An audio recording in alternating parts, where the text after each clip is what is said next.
Hi, teachers and staff. Let's walk through how to mark coursework in the staff portal.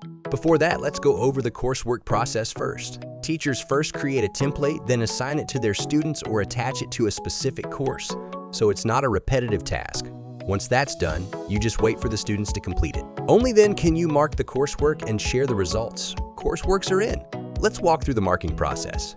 It's simple. In the navigation menu, click Tools, then select Coursework and choose the Coursework tab. Again, remember, what you see depends on the permissions set by your school's admin. If you see a list of coursework from courses you don't teach, it means you've been granted permission to manage all assigned coursework. The table displays key coursework details, including the title, teacher, student, and marks.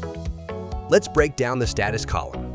Assigned in orange means the coursework has been assigned to the student. Received in green means they've submitted it.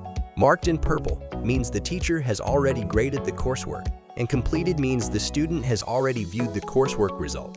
There is also a delayed status, if the coursework is beyond the deadline and has not been submitted yet. Finally, a missed deadline status means that the coursework is overdue and submissions are no longer accepted. Now in the Actions column, click the Mark button next to the coursework to open the marking panel. At the top of the panel, review the coursework details, including the student name, title, subject, and number of questions, and total marks to ensure you're evaluating the correct coursework. Scroll to the Questions section to begin marking. For each question, review the student's response and enter the score in the points field. If needed, provide feedback in the feedback field under each question to offer suggestions or comments for improvement.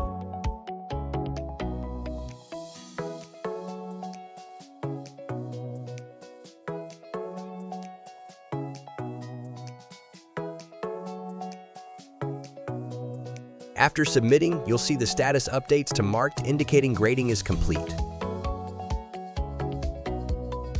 You can then click Send in the Actions column to share the results and feedback with the student. And that's it. Simple, right? I hope this helped. We'll catch you next time on ilerno.